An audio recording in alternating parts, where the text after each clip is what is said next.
What is meant by couple unbalance?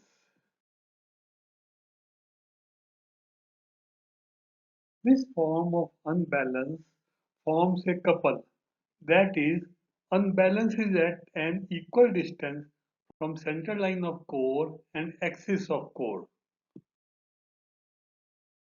Principal inertia axis intersects axis of core at center of core.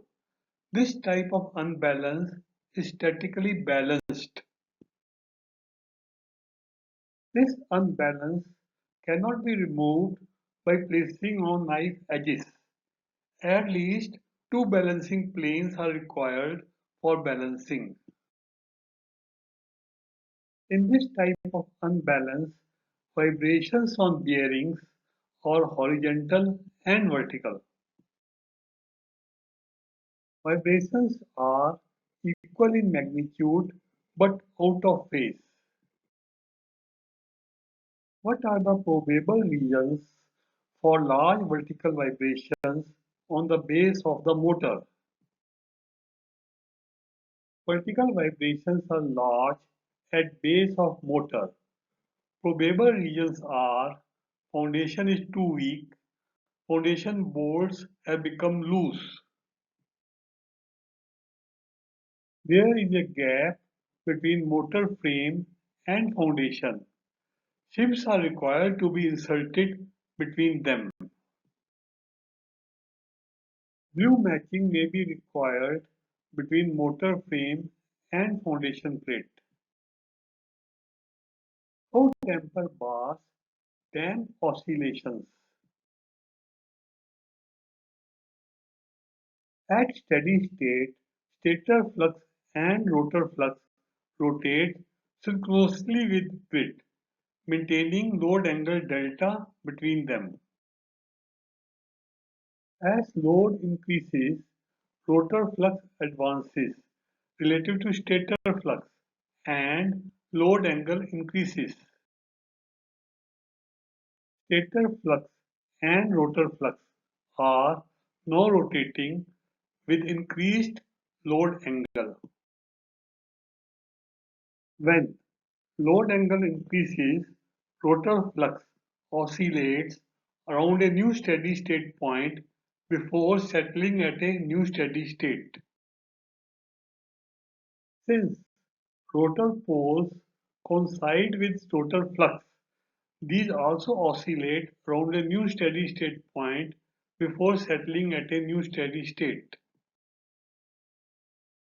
At the instance shown, stator flux is maximum at the top and zero between the poles.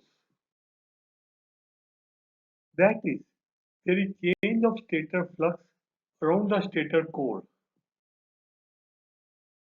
Let us consider a four-pole generator.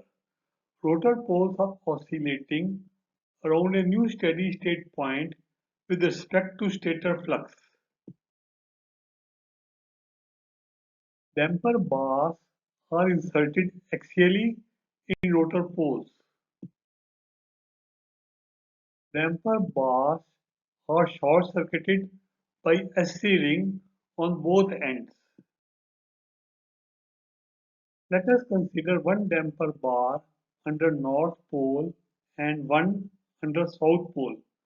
These damper bars along with SC ring forms a coil. When a coil formed by damper bars and SC ring oscillates, flux linking the coil changes, inducing EMF and current. Consider one damper bar. Let it is moving right during oscillation. That is, direction of motion is right.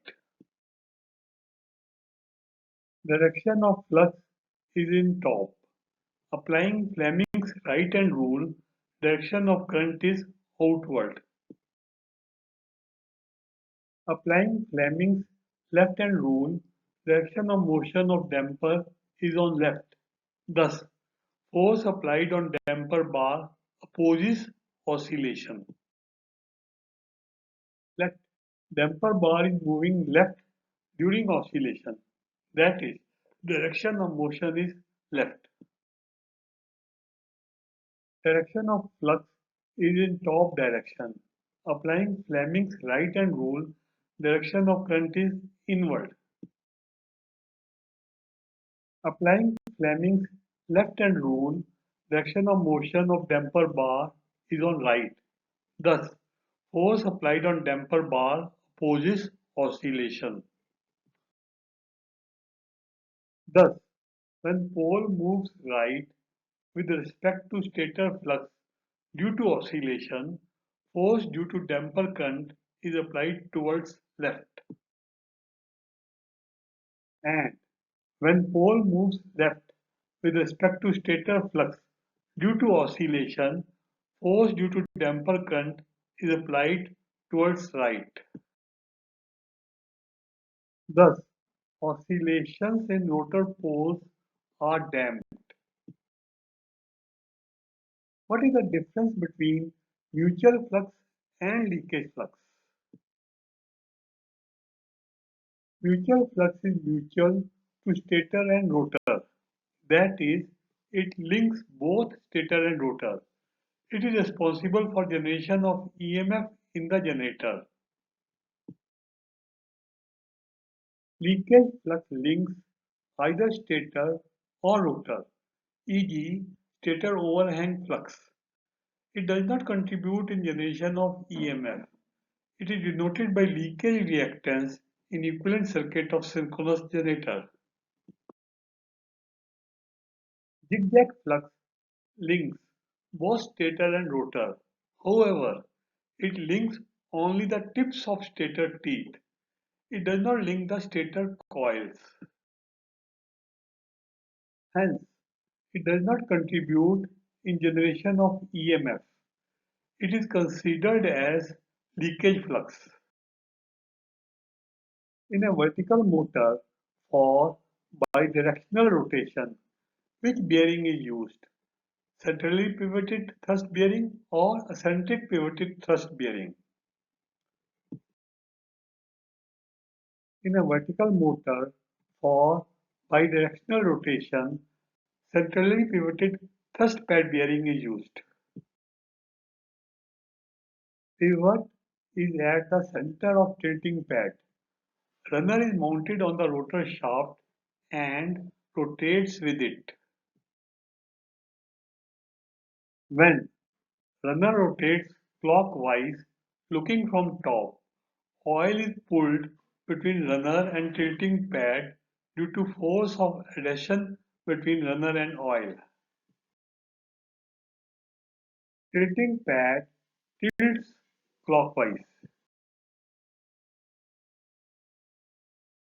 Oil wedge is formed between runner and pad, which is under pressure, pushing the runner rotor up.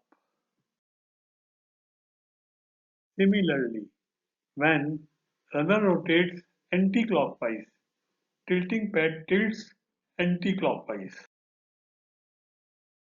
Oil wedge formed pushes the runner and thus rotor up.